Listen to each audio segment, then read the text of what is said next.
Hi, I'm Erin Power. And I'm Laura Rupsis. We're certified health coaches, and this is Health Coach Radio. This podcast is about the art, science, and business of health coaching. We share our insider tips to help you become a better coach and entrepreneur. And we interview expert guests to discover how they've made it in this growing field. It's time for health coaches to make an impact. It's time for Health Coach Radio.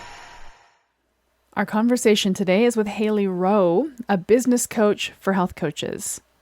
I can't tell you how impactful hiring a business coach is if you're a health coach operating at any level and feeling kind of stuck. Beginner, intermediate, advanced. If you have the resources to entertain hiring a biz coach, seek out one who aligns with you and do it. That's my advice. And Hailey just might be the coach for you, specifically if your mindset about client attraction and sales is what's holding you back from your potential greatness. Hailey asserts that your ideal client is out there and they're hunting for options to help them achieve their wellness hopes and dreams. You owe it to them to put yourself boldly out there. We understand that feels hard for coaches, so please take a lot of notes from today's conversation and turn your health coaching hobby into an actual money-making business. Our show's sponsor is Primal Health Coach Institute. We're a health coaching school that provides aspiring and existing health and fitness professionals with the training, resources, and support to make a lucrative living changing lives. We've got thousands of graduates practicing unique coaching specialties and changing lives in countries all over the world. Visit primalhealthcoach.com to learn about all of our coaching and specialty certs, including the Primal Health Coach Certification Course, the Primal Fitness Coach Certification Course, our Master Coach Certification Course, which satisfies the educational requirements to sit for the Health Coaching National Board exam. We've got our Launch Your Coaching Business course, which will nurture you to create and sell your signature health coaching program. And we have way more stuff coming down the pike soon, so if you're interested in functional therapeutic diets, the human intestinal microbiome, strength training for women, or learning how to be a health coach in a medical practice, keep checking back to our website and sign up to our email list to be the first to find out when these outstanding new courses drop. Visit primalhealthcoach.com and check it out. While you're perusing our website, you can also learn about our fully customizable, done-for-you 12-week coaching program delivered to your clients via a smartphone app. Learn more about Primal Pro at primalhealthcoach.com/Primal Pro. As you're listening to today's show, make sure to screen grab your podcast player and tag us in your Instagram stories at Health Coach Radio. And as always, the show notes for this episode and all previous episodes of the podcast can be found at primalhealthcoach.com/radio. It's go time for another chat with a proven health coach business coach. As always, take what you need from this conversation and put it into action. Without further delay, please enjoy this conversation with Hailey Rowe. Hello, Hailey Rowe. How are you today? I'm good. How are you?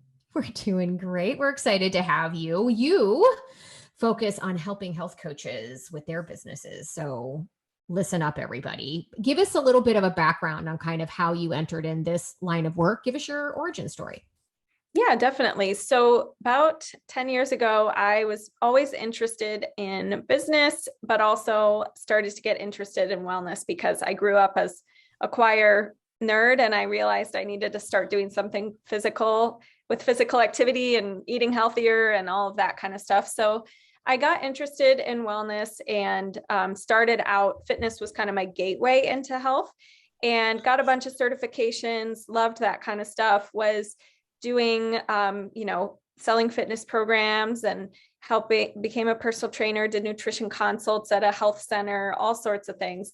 And I realized that I wasn't sure yet how I wanted my brand to look and what I really wanted to do. But I got my bachelor's in entrepreneurship as I was trying to figure things out, and got some more behavioral change type of certifications because I wanted to go beyond just, what you eat and diet and all that kind of stuff. And in college, I really fell in love with entrepreneurship itself and marketing and learning about sales. And I did a bunch of internships. And then I worked in business development and marketing for some wellness startups because I thought that would be a good way to combine both of my passions. And I loved it. But one of the startups that I worked at had a lot of delays and was struggling, and they had to let everybody go on a Zoom call. And so I realized during that time, I totally let my coaching hit the back burner. I wasn't really pursuing it at the time because I was wearing a lot of hats at the startup and very busy working. And that was my one regret. And I really realized that was my chance to get back into coaching.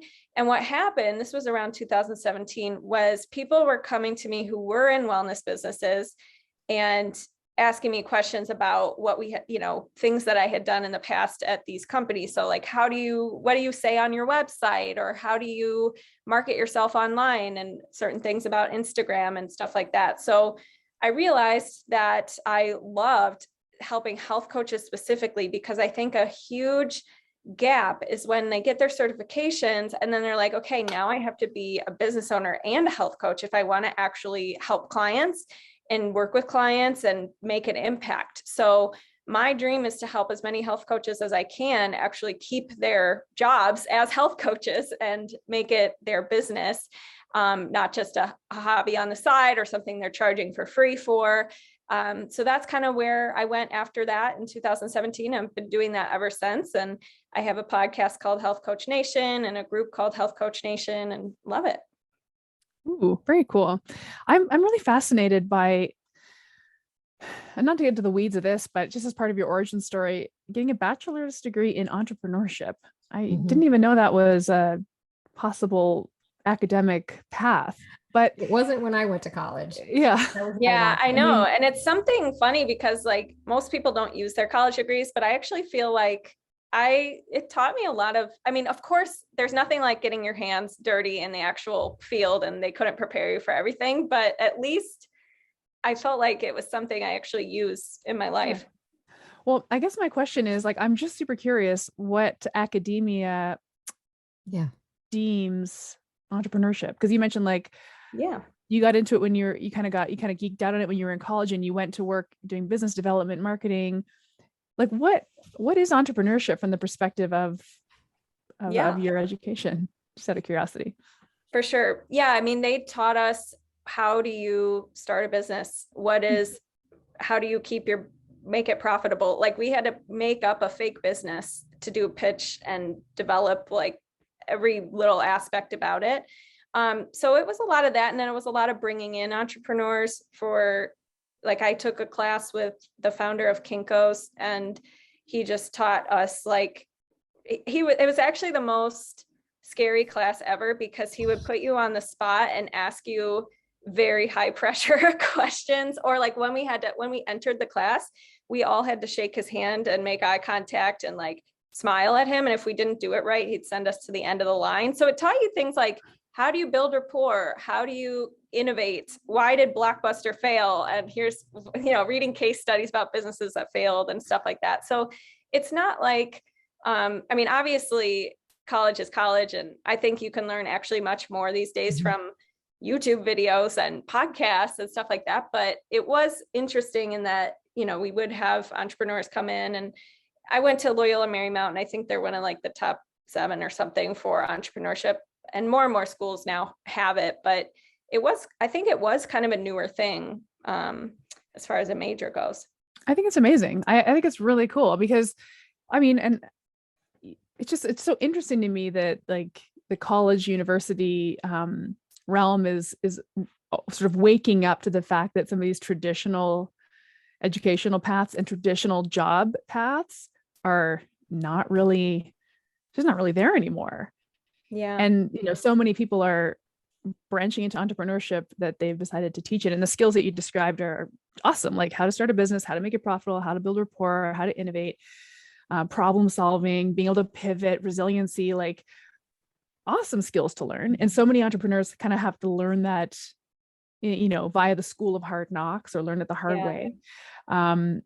I just think it's really cool. So I don't want to get too much into the weeds of your like college education, but it's just fascinating to me that that's actually, and I'm saying this as somebody who got a business communications degree in the marketing faculty in 1999.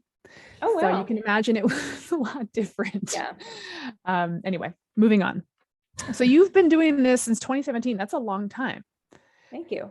Business coaching specifically since 2017. Wow. So lots has changed since then, I imagine. So tell us what you've seen kind of in the industry as a business Oh, coach? yeah. I'm actually glad you brought that up. I would say a lot has changed in that nowadays with your offer, you have to stand out much more. You have to have a guarantee, or you don't have to have that, but you have to, there needs to be more to it now than just saying in the beginning, you could have gotten away with saying more, I'm a health coach and I'll help you develop healthy habits for life and that kind of thing. But I think nowadays it's become, people have seen so many ads and it's become more and more common that now you really have to figure out what's your standout factor. And I think that there's ways to stand out just from a standpoint of your own story, your consistency and just showing up, to be honest, because a lot of coaches just are very inconsistent. I think you can stand out in your niche and who you specialize in helping. I think you can specialize in the pain points or problems or dream outcomes you provide, and your system or framework or way to help people get to their goals. But I also think with your offer, you have to now be much more clear about how do you make it as efficient, convenient, pain-free, amazing as possible to get to the end result when it comes to marketing. And I've seen a lot more of that in the space as far as people really getting specific on that. Can I clarify on that? Because I was nodding vigorously when you said this idea of like your offer needs to be efficient, convenient, and pain-free, like low friction. Are you referring to kind of the customer experience? Like it's very clear what happens when you click that buy now button and the steps after. Like, are you talking tactics like that? Yeah, I'm talking a combination. I'm talking about the messaging they need to understand that it's pain-free and convenient and clear in your offer, and then also the client experience and client delivery. So for example, I have clients who are very busy, executives or whatever, and want to be healthy, and they don't value tons of single coaching sessions. They value, like one of my clients does like a daily text with, here's like the thing we're going to do of the day for your health. And you got to like think outside the box, or like we'll have somebody create an Instacart pre-made for the client that's ready to go. So they don't have to go spend the time looking up all the different groceries, like just things like that, where you're really taking a next step outside of. Now, does that count as quote unquote coaching and the definition of coaching? No, but if you're going to have a signature package, quote unquote, and transformational program, sometimes it has to include other things like that. Yeah, completely. But that's like a tactical resource, when we hear clients talk about, hey, I just need you to tell me what to eat and I'll eat it. And then as coaches, we kind of push back being like, yeah, but that doesn't teach you anything. At some point, I'm not going to be here to tell you what to eat. You need to have the skills and the resources and the confidence to know that you can make your own choices. But at the same time, the idea of making it friction-free and particularly easy in the beginning so that folks are like, oh, okay, I see what's in my cart. Now I know what to go buy on my own and I know why. And you can kind of build a coaching conversation around it. I have another question too. When Erin was referring to kind of pain-free, something you said just a couple minutes ago about a guarantee, because this is something too that I see come up, that something is risk-free.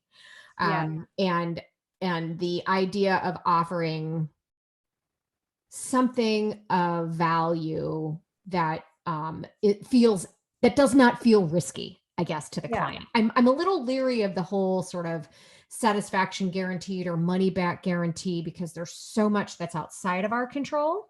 Exactly. I would love your opinion on maybe how you word that, but then how can we, how can we lead with some language that helps a client feel as though this is an easy risk to take? I might be taking a small risk, but it's because I'm curious and I'm willing to kind of take that step. Do you have any thoughts there?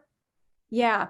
So when it comes to a guarantee, do you need one as a beginner? No, I don't think you do. But if you could have something along the lines of like what you said, anything to remove the friction. So for example, you get a trial week in the program, and if it's not for you, you just pay for that week and that's it. Or maybe it's we're going to work together towards this goal, or continue to work together until you hit it, or something like that. I mean, it does rely that you choose your clients wisely too, because this is a partnership.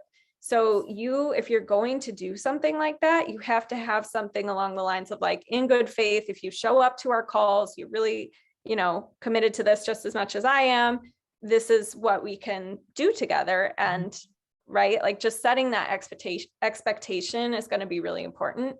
But if you don't want to go that route, you could also just in your content, I think it's important to position what's riskier, like the cost of inaction, right? So is it riskier to try to figure out your wellness by yourself, guessing and piecing together things on the internet and trying different fads and like starting and stopping? And, how has that been going so far? Or is it easier to have a proven process that is customized to you, have a personal partner by your side in the hard moments, have these tools that have been created to help you make it easier, et cetera, et cetera. So there's many different ways you could do that. Part of it could be showing things like you interviewing your clients on a podcast or something about their experience to help decrease the risk interpretation, because you just talking about it might, it does help, but it'd be great if you could show rather than just tell. So if you had a client come on and talk about their experience, or you told stories about your journey or your client's journey that they thought too when they first joined, this was a big investment, these were the thoughts that were going through their head, this is what they realized through the program, this is where they are now.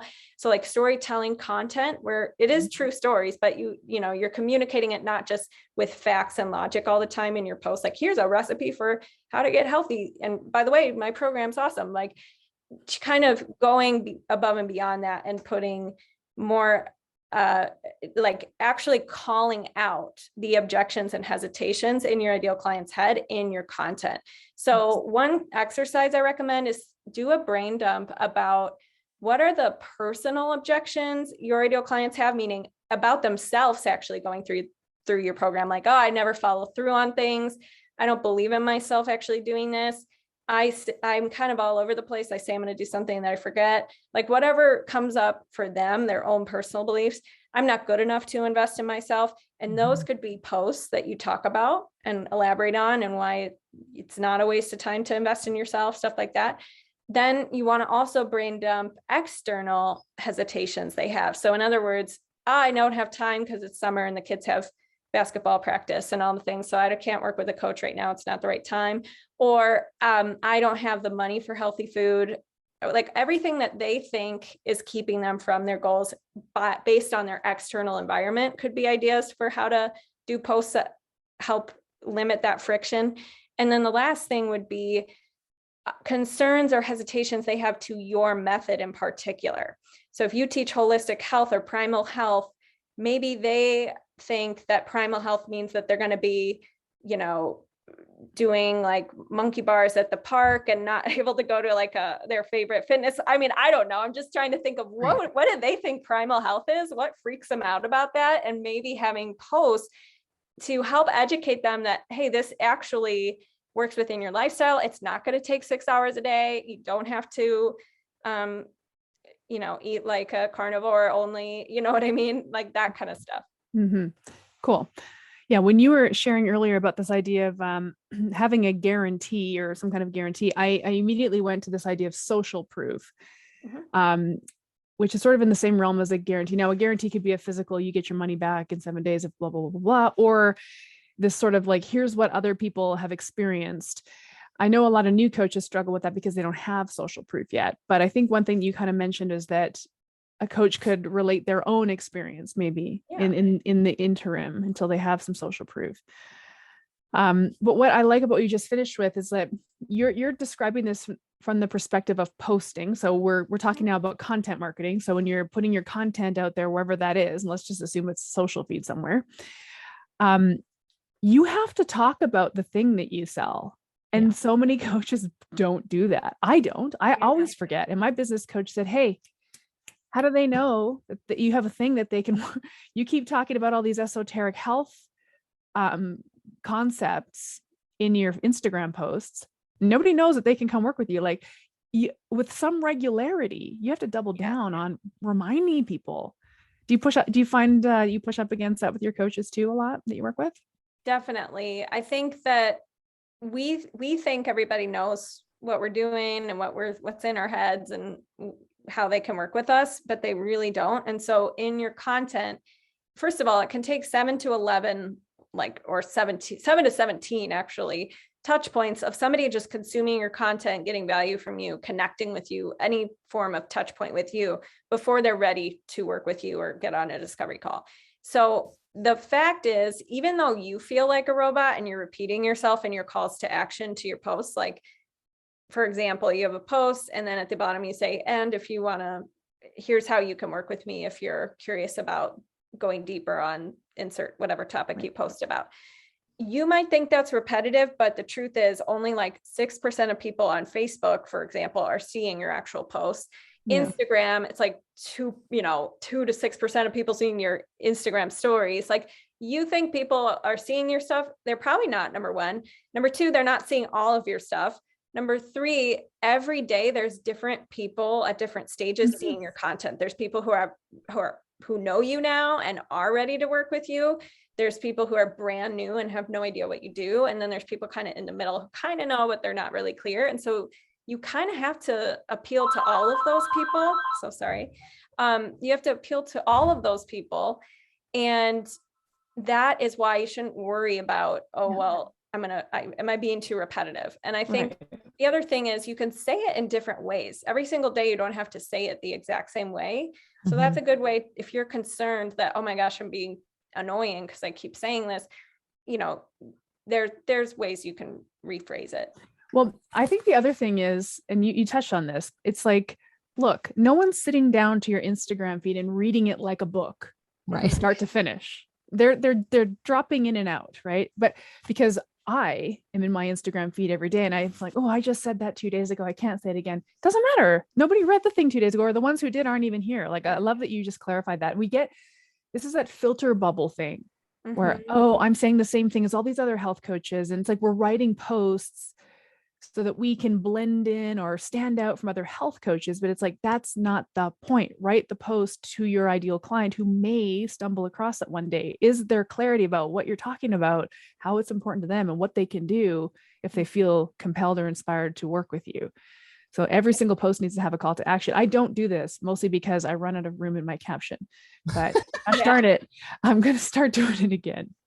Yeah, I love that. And I think the other thing you pointed out is this bubble.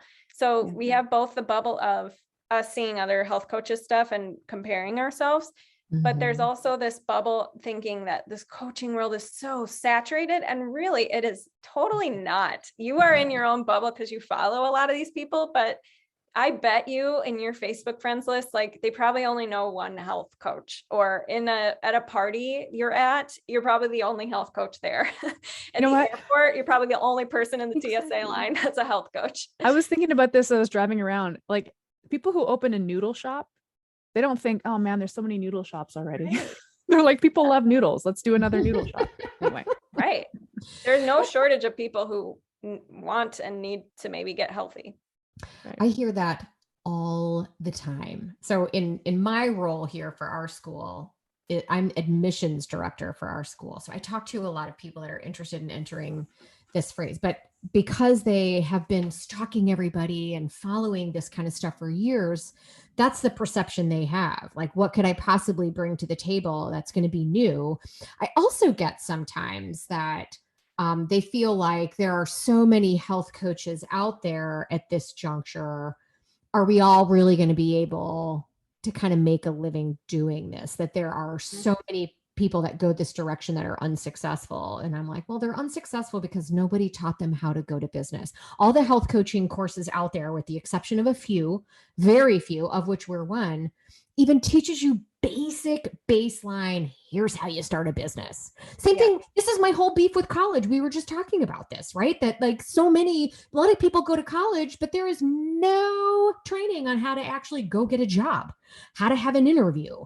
So I mean, whatever, I'm preaching to the choir here, but I also think there's a component to this too. And we touched on it before we hit record, which was this fear of sales and coming across as salesy. And if I'm always sort of talking about a call to action or reminding people what I offer? Are they just going to get tired of listening to me because they feel like they're being sold to? So what are your thoughts on that?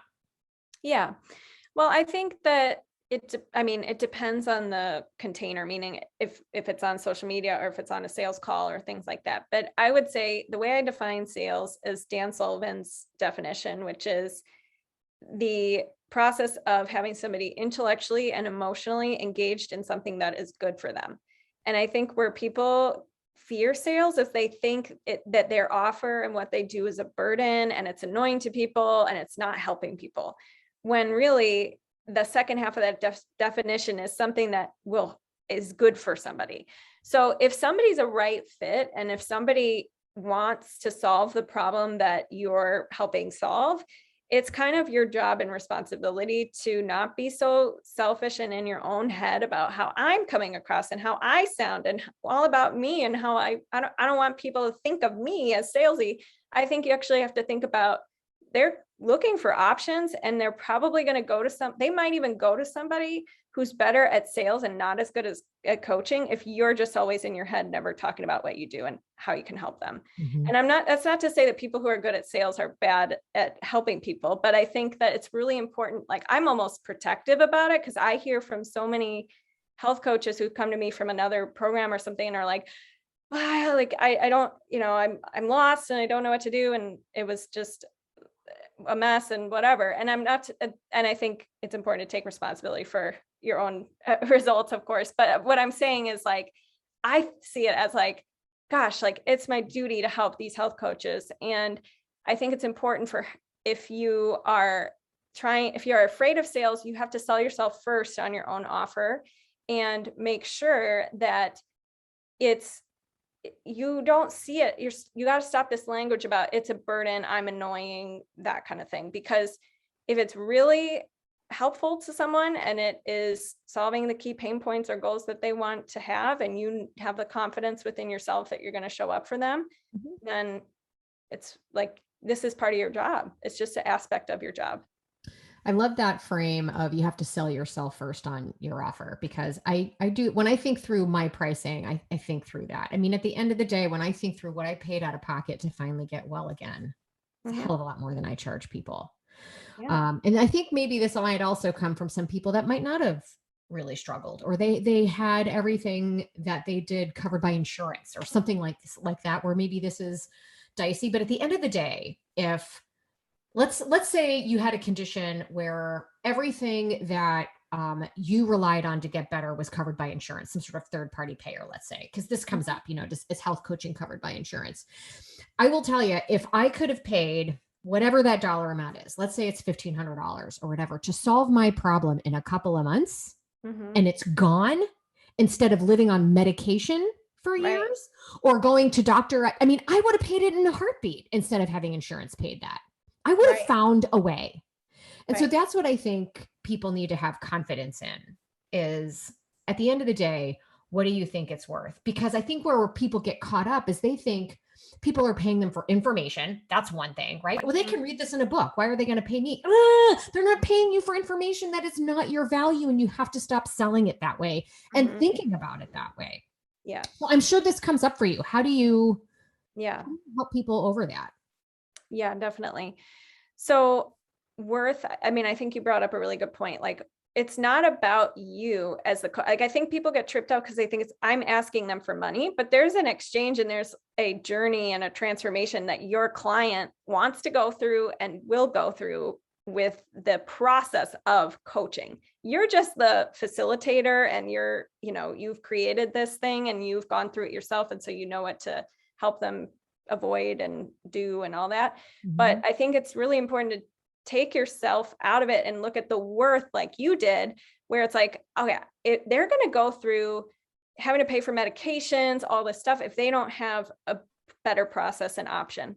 And so also what you said before, it's not about the features. It's not about paying for information. It's about they're actually implementing it. They're actually now have skin in the game to do it. And people don't pay people know that they could Google this stuff, but they don't want to, because it'd be more convenient and better to have you at their side when they have a problem or when they have an obstacle or whatever. So I think that it's important to sell the benefits of the program, not just, oh, it's this many sessions, or it's health coaching, or I'm your health coach.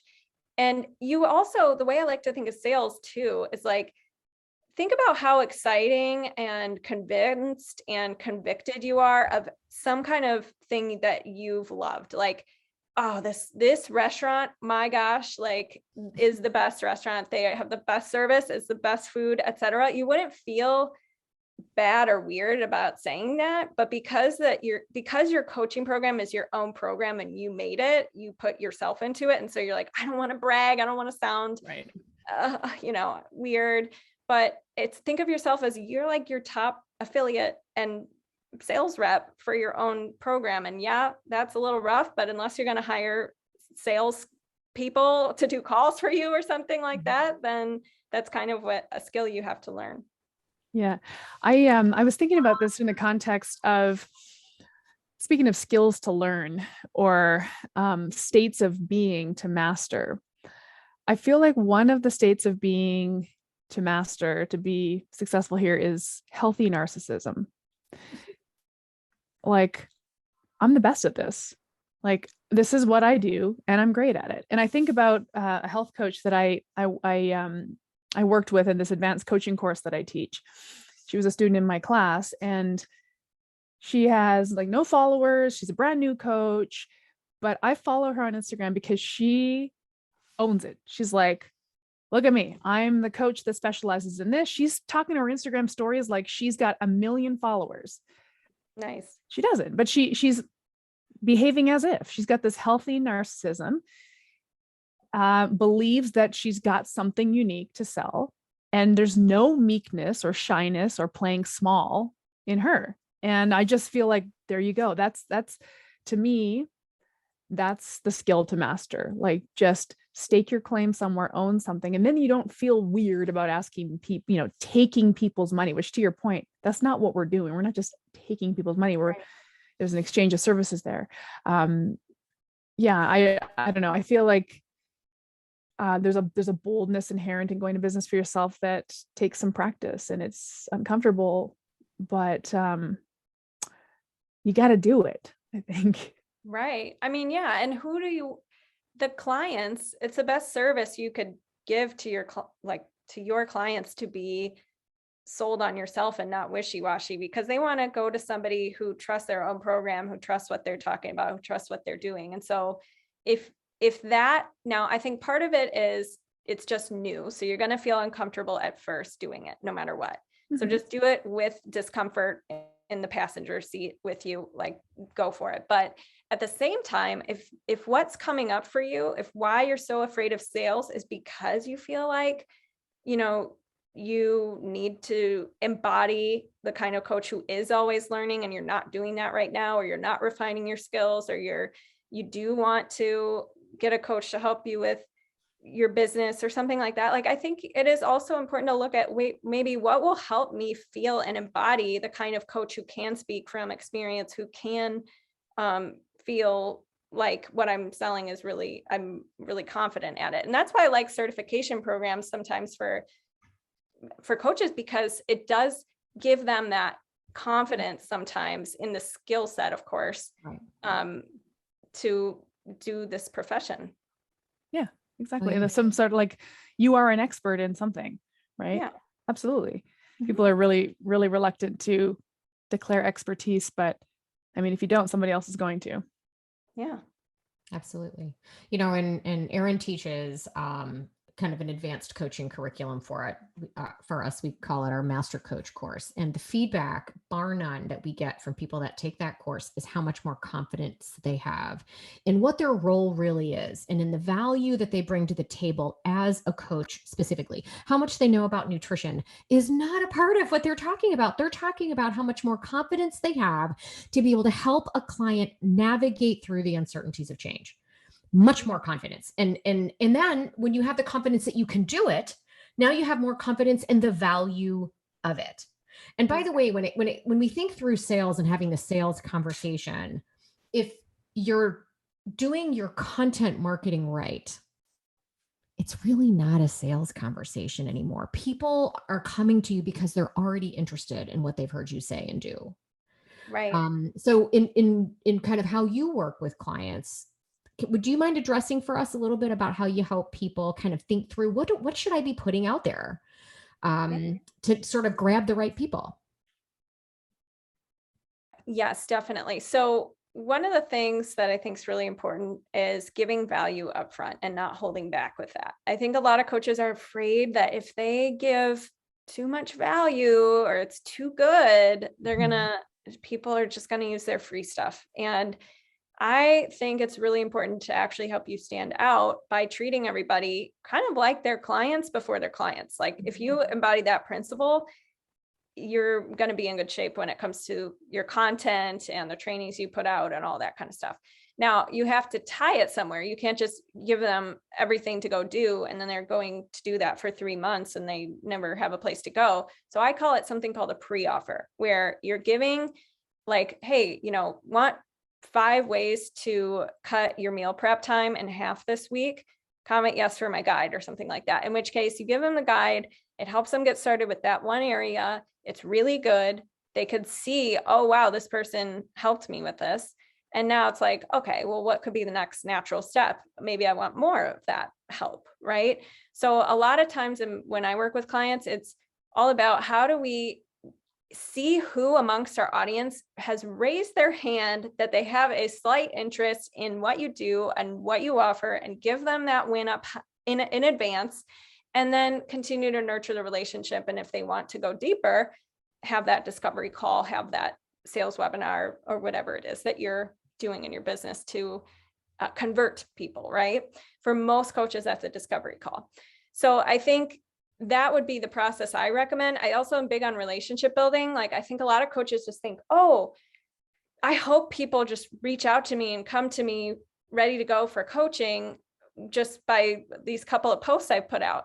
And I think you actually, if you're starting from scratch organically, you're not doing ads, you're not doing any of that stuff, which, by the way, I don't think you need ads at the very beginning of your business at all.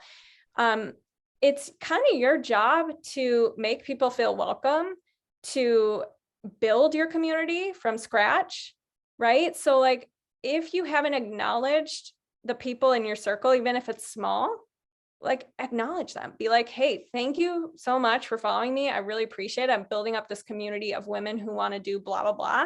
Let me know if you ever have any content requests when it comes to these topics, insert topics. Like, then even if they might not be interested, and that's fine, but it's a way to start to grow yourself organically and see how you can help people. And I think part of what comes with your question about how do we get more confidence is by talking to hundreds of your hundreds of your ideal client, and knowing exactly what's going on in their head and knowing how you can help them and all of that. So I think that that's important, is really focusing on the relationships. And then when it comes to discovery calls, I think it's important to focus on what is their dream outcome or pain points they want to solve, and focusing on that and how you guys are going to do that together, much more above, here's my health coaching package. It's 12 sessions. It looks like these features, da, da, da, da. Like, that should be almost an afterthought to the point of,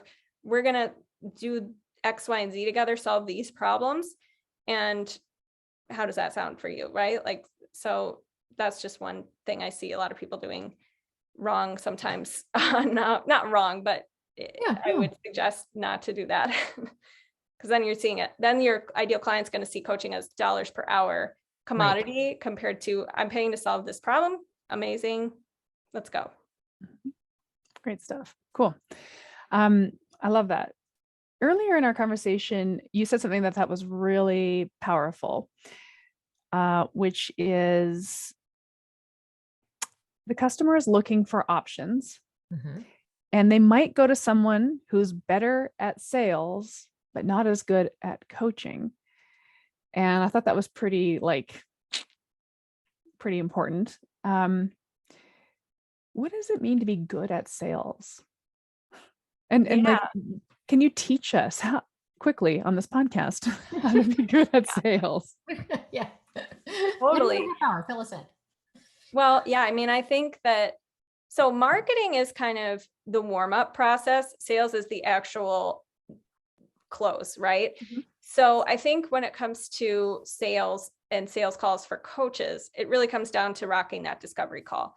So the way that I see it is, it's very important when you have a discovery call, you open it up with a roadmap of like, what is going to happen on this call? Because if the client feels at ease about, okay, we're going to go through your goals, we're going to go through what you're struggling with, and if it makes sense, I'm going to tell you how we can work together to help you do blah, blah, blah. Does that work for you? Like that in and of itself just puts the person at ease and makes them realize like what this call is and that kind of thing. So I think the first thing in sales is to always work with the person on the other end and give them an idea of what's happening here, but also be in the driver's seat. Don't just let the call be like this random conversation about groceries and all the random topics. The second thing is listening is so important. Most of your discovery call, you will be silent. You will be saying, what would success look like for you when it comes to your health? Why do you want that? What brought you here to this call? What have you tried in the past? What hasn't worked for you? Why is it not working? So that you as the salesperson and coach can understand what they need very, very clearly, what they've tried very, very clearly. And you want to get as much information as you possibly can to make the best offer you possibly can. Because if you're a private coach, the good news for you is if they have a specific challenge, you get to work with them on that very specific challenge. You don't have to have a pre-made course where it's like, well, we only talk about intuitive eating in this course. So your problem about joint pain, we're just not going to be able to cover that, right? Like you're a private coach, probably, if you're listening to this podcast, or maybe a group program where it can be customized. So I think listening is really important. And then the biggest thing is don't run away from objections. Hear them, be curious about them, validate and understand them, and offer, coach them through their concerns if it's limiting them, if it's something they know that's limiting them. So in other words, it's one thing to say, well, I can't afford it and they literally can't. And, you're saying, well, that's stupid. You can figure it out. But it's another thing to say, is this something that you could brainstorm ways to find the resources for? Is it, aside from finances, is this something you really want first? Let's get that figured out. And then if that's true for them and they really want to do it, as their coach, help them brainstorm some ways they could make it work. Or maybe they could put down a deposit to start and do a payment plan, work with them. Sales is like a partnership process. You got to hear, and I see it as coaching. So if you want to be really good at sales, coach, be curious, ask questions, don't run away or force through objections, actually coach and listen to them and be like, can I ask you some more questions about this specific concern you have, and help them see the value in your coaching and, what would be the best next step and that kind of thing. So listen, and then also asking really good questions. Like, for example, you need to understand why they're not buying. So sometimes if they say, I need to think about it, there's something you need to know about that. So what do they need to think about? On a scale 1 to 10, how much of a fit to the problems you have and how much of a solution do you see this coaching we've just discussed as? And if it's a 5, why is it a 5? And address and coach through those things. So it's really, I just want to highlight, it's about coaching and it's about asking questions and being curious. Now that's huge. So first of all, I think that's the number one thing that people shy away from in terms of a sales call is, what if they say no? Okay. First of all, you're not going to die. Okay. Whatever. They say no, or some version of no. I have to think about it. I have to talk to my spouse. Boy, that sounds expensive. I have to think about it. And not taking that personally. More often than not, it has nothing to do with you. It has everything to do with their own sense of either insecurity or their own sense of scarcity around this stuff. And so just being able to ask a clarifying question, anytime I get well, that sounds expensive. And I'm like, you know what? I hear you. I think just like blanketly, just picking a number out at $1,500 sounds like a lot, but compared to what? Because if it was $1,500 for a brand new car, that's cheap. But if it's $1,500 for a hamburger, sure, that's expensive. So 1,500, it's expensive relative to what exactly? Like, what are the other options, and what money are you going to be spending if you continue down the path you're on? What might that look like? And trying to put that kind of stuff in context. This leads me to a question that comes up for us a lot in relation to pricing. I don't put my prices on my website. Lots of other people do. And I think it just has to do with your comfort level about wanting to have that conversation, that if my prices are out there and someone immediately says, nope, too expensive, then I don't have to have that conversation. That person's already weeded out. Right. Yeah. But the other side of that is, am I losing people that probably could afford it? They were expecting a different number somehow. So they shied away from that. So, and my pricing isn't on my website just because of how I don't take 12, 15 clients at a time. I take, if I have 5, it's a lot at once for me, just given everything else that I do. I coach CrossFit. I have children. I work for Prime. Also, like, that's kind of my limit. So for me, I'm able to take each client individually and base what it is they need from me and build a package for them around something that I've got standardized, but I can customize. So that's the primary reason why I don't. But like my group coaching program that I had that price out there.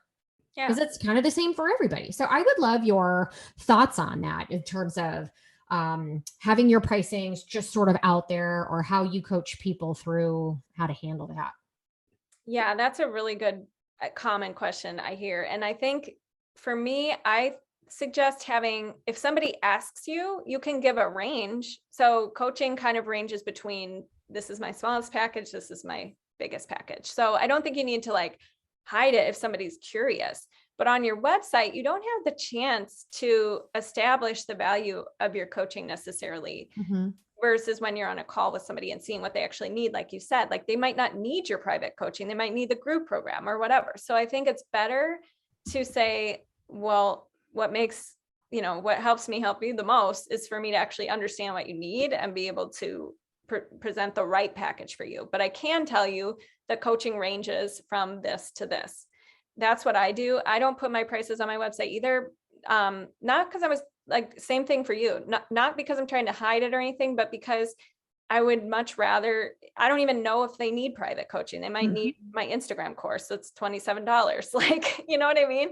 So I would rather get on a call and have that opportunity to chat with them and even serve them on that call, compared to them going to my website by themselves, not having any pre-understanding of what we do. And yeah, they can read about it, but it's not the same as actually having an experiential chat with somebody. So I do think it's better to get on a call with them. If they're not even willing to get on a free call, then, maybe they're not even going to be a client anyways. So I wouldn't worry too much about that. Yeah.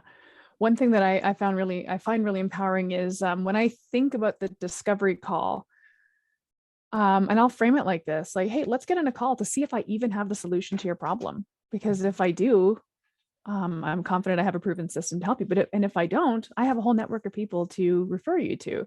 Right. And I feel like that takes the pressure off. It's like, hey, we're just going to get together and see if this is even a match, and I feel like that it sort of changes it. And even in the mind of the prospective client, like, oh, we're just going to chit chat. There's no pressure here. There's no obligation. Just let's see if it's going to be a good fit. And of course, when you get on the call, to your point, it's a coaching call. In fact, this advanced coaching course that Laura mentioned earlier that I teach, even though we only in this course teach coaching skills, we don't teach health, we don't teach business, we only teach coaching only.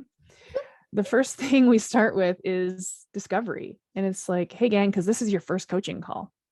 So let's practice this. Let's practice getting really curious with no judgment. And people are so worried about, like, what if I come off sounding slimy or high pressure? And it's like, you just won't, because it's really just a curiosity inspired, getting to know one another conversation. And I feel like that, for me anyway, that's made a big difference. Like the discovery call is really just to find out if I have the solution to your problem. I hope I do, but I might not. Exactly. And it's just, I agree that it's different than other businesses in a sense that you guys have to want to work together. So Yes. if you listen to them and you hear that they've tried everything and, you know, you're not the right fit for them and they have a different problem for a different coach, you're right. Like that's the best thing you could have said is, let's get on a call to see if this even makes sense. And if I can help you, and if not, it's all good. Right. Yeah. So well said. And I think too, the folks who get in your DMs and say, well, how much is it? Well, how much is it? And they're not interested in getting on a call, because I'll say, well, I'd love to, get on a call with you and see if there's, well, no, just tell me how much it is. And I'll say, okay, here's how much it is. And if they ghost or they're like, wow, that's more than I thought, it's like, great. Right. Like if it's not a hell yes for you, actually, I would never say this to somebody, but if it is not a hell yes, if you look at that sticker price and you're like, oh God, no, it's like, then it's not a hell yes for you. And I don't want anything other than hell yeses in my client roster. Right. And that's a really empowering move. Well, it's necessary. I really do feel, but for new coaches, I feel like that feels like a bridge too far. Like, well, I should take every client that comes my way. And I should, if that's too expensive for Sally in the DMs, maybe I nudge it down a bit. And my encouragement would be, don't sell yourself short just to get a client in your roster, because clients who aren't hell yeses are absolutely spiritually draining.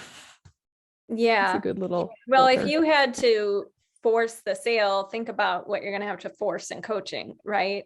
Mm-hmm. So I think that there's a fine line though, because I think some people will take that as, well, I'm not, if I get any sort of hesitation on a sales call, I'm just going to get off immediately, versus I say, no, like sometimes somebody is just delaying something because their brain's a little bit scared. It's a little bit out of their comfort zone. And this is the point of coaching, is they kind of need a little push, like a little gentle, like, is this because you're scared, or is this because, Yes. a true reason that you like your reasons for not moving forward with this. Right. So I think there's a fine line, just like I say, there's a fine line between saying, I only want to do like authentic marketing that feels good for me. Like, I agree, you should do what feels good for you and aligned with you and your values. But sometimes that's our brain talking us out of learning something new, trying something new, just because we don't feel like doing something sometimes. And, so that's my take on it. But I agree with you 100%. You don't want to force things.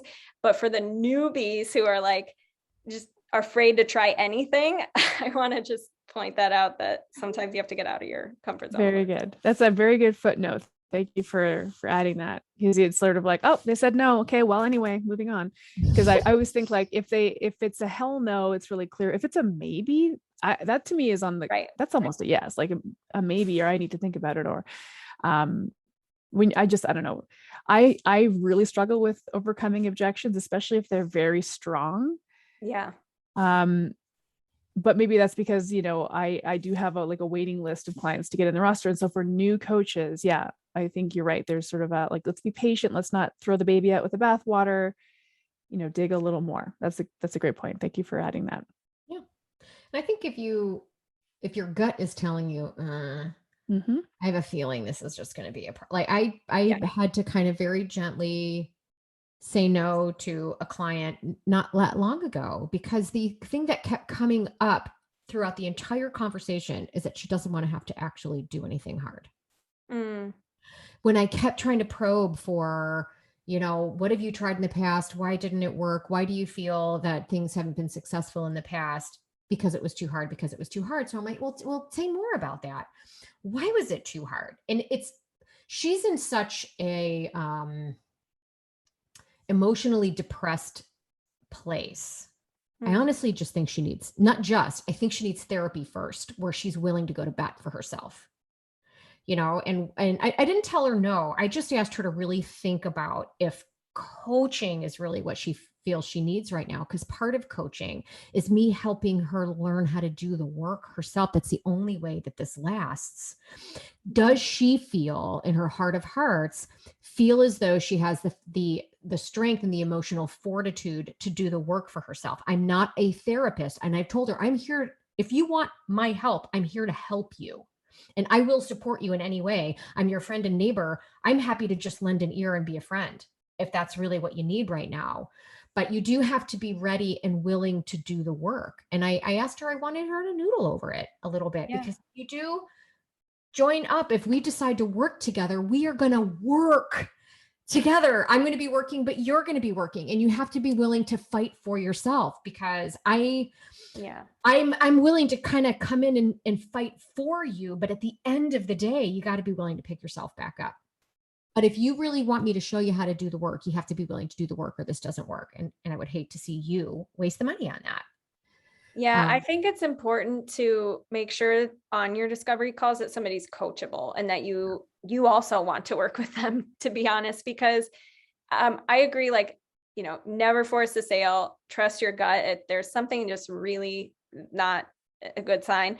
And if you pick up on like no program has ever worked for them and they've always asked for refunds and they're just not open to new ideas, like you need to be like, why do you think all of these past attempts have, what's got to be different this time? Like, you know what I mean? So I think there has to come this question of, are you coachable? Are you open to this? And it has to be mutually a want for both of you, not a forced thing. Because if they, just like we talked about, if they are forced in there, you're right, they're going to be the most draining clients. And sometimes I think people just expect them to hire a coach and then it's like, oh, I did it. I did the thing. And that's just the beginning of the process. Not your coach is not going to just magically do every single thing for you. Cool. Absolutely. So how do you work with people? What kind of stuff do you do? So I work with my clients. I have a framework called Grow Your Business the Fast Way. And it goes through the main principles, I think, of marketing and sales that are the biggest skills you need to develop in order to have a sustainable coaching business. And so I work with people privately. I have a small group coaching program called the Zero to Hero Coach Inner Circle. And the FAST framework stands for followers, action, sales, time management, and transformation. With followers, that just means building up who you want to serve. So determining your niche, figuring out how are you going to grow your audience and community around that, and how are you going to have discovery calls being booked on a regular basis so your business is more predictable. Action stands for how do you create content and a message and an offer that's compelling enough that people want to take action on it, and how do you copyright and do emails and all that kind of stuff. Sales is obviously what we talked about here, discovery calls, how to feel confident in what you're selling, pricing decisions, stuff like that, building out your program. Time management is where to focus your efforts, which is really hard for new coaches because there's so many different marketing methods and things they could be doing, but helping you find out what's the best for you and your audience and that kind of thing. And then transformation is what's the transformation your program provides and making sure you get social proof if you're a new coach and that kind of thing. And then also the personal transformation required to become a full-time profitable coach. So facing those mindset barriers along the way. Good. Very cool methodology. Is it, so is this sort of like a self-guided course, a group course? Do you work with people one-on-one? One-on-one and small group, I'm guiding you through everything. And that's, coaching is personalized, but that's my quote unquote framework that I share to help you wrap your head around what we're actually usually focusing on for most of my clients. Yeah. So who do you find tends to do, who gravitates towards more of that small group type of an approach versus sort of one-on-one? Because this is something that comes up, I think, for health coaches as well, on what's the best way to work with people one-on-one. If I'm going to build a group coaching program, who's that really for? Yeah. Yeah.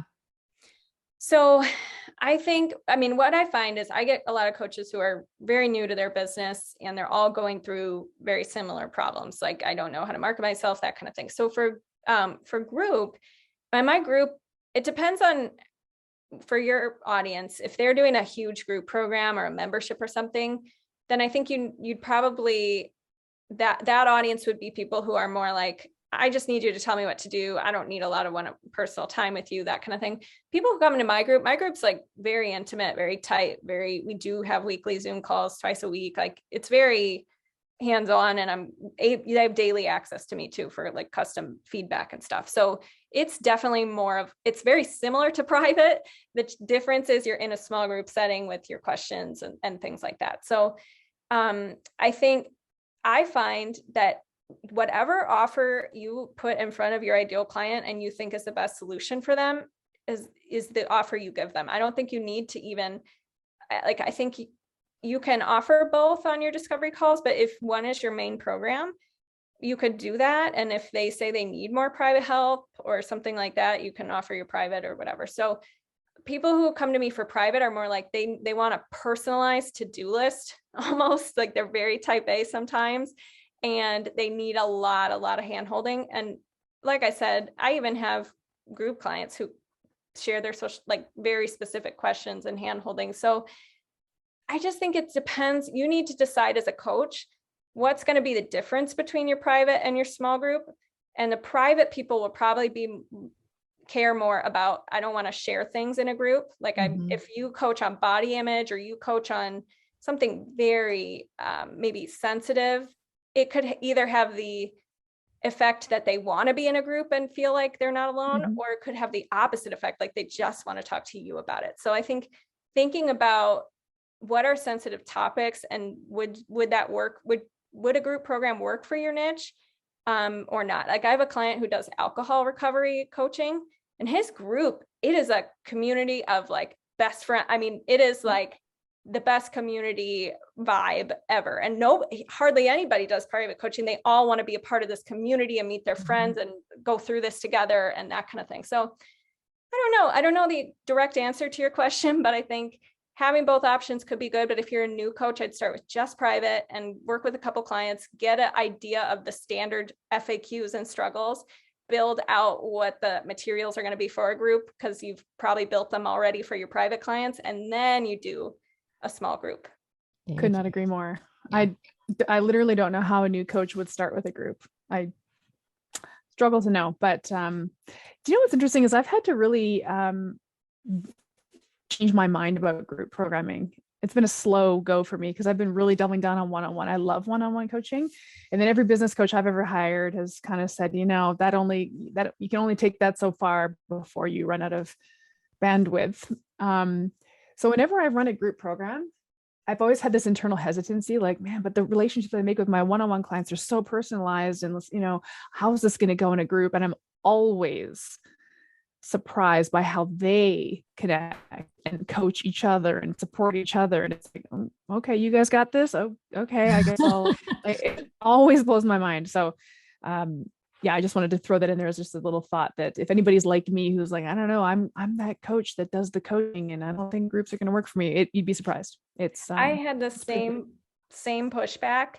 Originally, I was really afraid to go into group coaching, and same thing with when I've hired coaches, I've hired private coaches, but now as of the last couple of years, I actually love group programs because I do learn, there's things I wouldn't have even thought of to ask my coach that the other people in the group are dealing with, or maybe they're a couple steps ahead of me and they have a piece of advice, or I learned so much from other people getting coached instead of myself. Because when it's myself, I may be in my head or afraid to ask something or something like that. So I love group because I actually take away more and see more examples than if it was just me coming up with what I need coaching on. Yeah. And I love that in that even great coaches have coaches, right? Yeah. To help you grow and to help you see outside your own sphere of expertise or your own sphere of influence or bubble. So thank you for kind of dropping that, because I do think there are some coaches that are a little reluctant to hire coaches. But I mean, if you're not willing to invest in a coach to go where you want to go, why would you expect anybody else to? So thanks for mentioning that as well. So tell us where can people find you? First of all, where can they kind of check out how to work with you? Where can they find your content so they can kind of get an idea, an example of what you're recommending as well?